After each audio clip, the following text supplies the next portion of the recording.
Hey, I'm Scott with GuitarAndBass.com. Thanks for stopping by and checking out this video. Today I wanted to talk about some ways that you can stay motivated being a home alone bass player. And frankly, most of us are home alone players because that's where we do most of our practicing and woodshedding and getting better on the instrument. But, sometimes it gets a little, you kind of lose some motivation, right? You're on your own and, So I want to share with you some things that I'd like you to try if you're finding yourself in the situation where you're at home playing bass alone, need a little motivation. So give you some homework here. And I want you to think about it in two ways. And think about it, what we do as musicians. There's really two things that we do, two end products or goals. One is performing and two is recording. And then everything else supports those things. And why do we do those things? Because those are the really enjoyable things. Performing is sharing music. Also, it's challenging, right? It's like a game because it's real time. And then recording taps into all of the creative parts of our music making. And then of course we can share that as well. It also taps into the very technical side too, because we want the takes to be well done. We have to think about a lot of precise things. So anyway, those are the two things that I think are key for just any musician, but especially if you're playing at home alone, you're not in a band or a gig where you have some of this built-in outside motivation. So let's run that down. So the simplest way I think to start the performance thing is just to play with a drum machine. And if you haven't done it, here's what I want you to do. I want you to go online and just type in free online drum machine, and pop up first couple things will be drum machines. You can play around with them, pump them through your speakers, get your bass going, and just start playing along. Play something you know, or start making up a bass line, a little riff. Right away you're jamming, you're practicing, and it's fun. You can change the different styles of the drum beat, get different grooves, different styles of music. So that's what I would recommend starting, right away if you haven't already. Just get that into your practicing. And then the next thing I would recommend doing, and again, if you've already done it, check it off and keep doing it, but that is playing along with backing tracks. So again, using the free internet, there are tons of backing tracks on YouTube that they're really well done. They have the chord progressions usually written up there. Put one of those on, figure out your bass line. Alright, that's a great way to practice your performance. And then another thing that you should try is, this ties into like your repertoire, learning your songs. So you've got a couple songs that you're learning, then you can also get a karaoke track. You can just again search on them. It's kind of like buying like an iTunes tune, and you can manipulate that track and download it in different varieties. Like you could have the bass line taken out of the track, you could have the vocals taken out of the track, so you can create the mix that you want, download that song, and then that becomes your backing track. So you put that on and you stand up, you do your bass line, you're really doing everything that you would in a band. And you could even, like, if you want an audience, maybe have your family or friends watch you do it. And you can build up, as you learn your songs, you can build up your karaoke set list. So on the performance side, those are ways to simulate performance, the performance aspect when you're playing it at home, and they're really good. And you can, the backing tracks that are just on YouTube, that's more of an improv kind of thing. The karaoke tracks are more precision, where you're learning specific parts. So they they cover a lot of bases. So I would recommend doing those. Another activity that it's not, it's more of like a right brain activity, a creative activity, and that is just exploring different tones for your bass.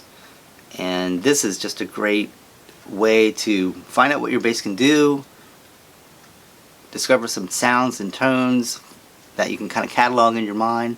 I think the best way to do this, of course, a multi-effects unit works well, and that can keep you busy for a long time because there's a lot of possibilities.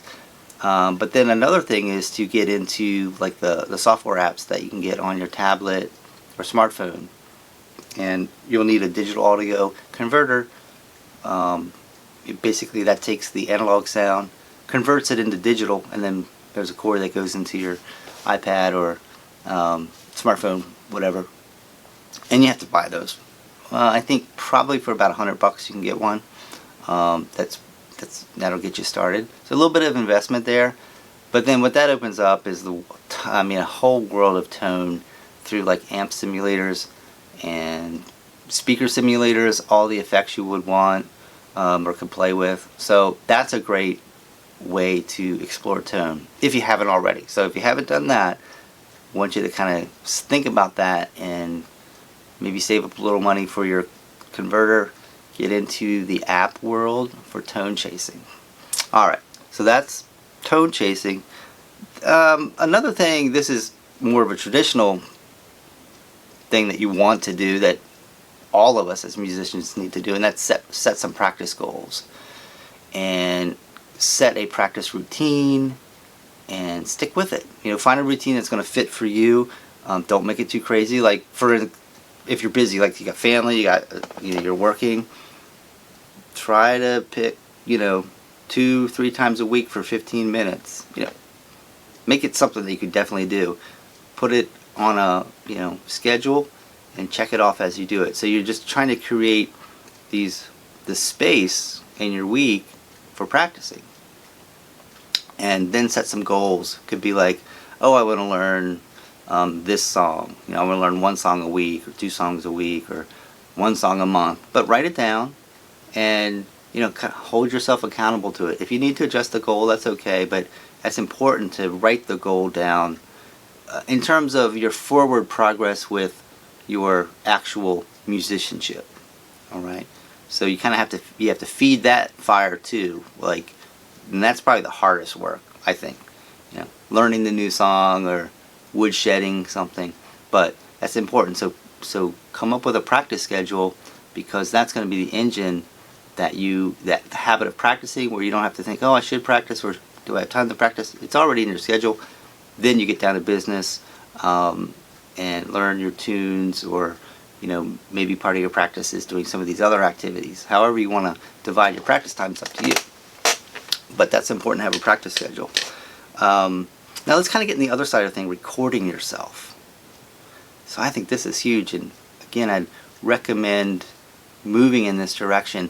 And in fact, if you move into the direction of the amp simulators and getting into the apps, most of those apps have some kind of recording ability, or you can get an app that records. There's free recording apps out there, and the great thing about these things is that you're creating, which is highly motivating, but you're also practicing, because when you lay down a track, let's say you just get a drum machine beat going, and that's track 1, and then you're going to lay down a bass track 2, and you kind of have to create. You have to think, okay, what am I going to do? That's creative. You practice a little bit, then you hit the record button. Right away you're like, brr. You make a mistake. Well, that's cool. You stop, rewind, do it again. Stop, rewind. Then you get it. You finally get it. Well, look at all that practice you've done just to get the bass line. And you don't even realize it, because you're focused on, I just want to get this right so then I can listen to it. So that's so huge. So if you haven't done any recording, that's on your homework list. To point yourself in that direction and get your recording studio at home, because I guarantee you, not only will it motivate you, but you will become better as a bass player because of recording and practicing. All right, let's see. Oh, and lastly, some kind of communal things. Forums. You kind of dig around on the internet for some bass forums. Kind of keeps you connected. Shop talk, that kind of thing. Just lurk around and read. If you find a community that you think you might want to participate, then of course, participate. It might even bear fruit too, like with making some connections.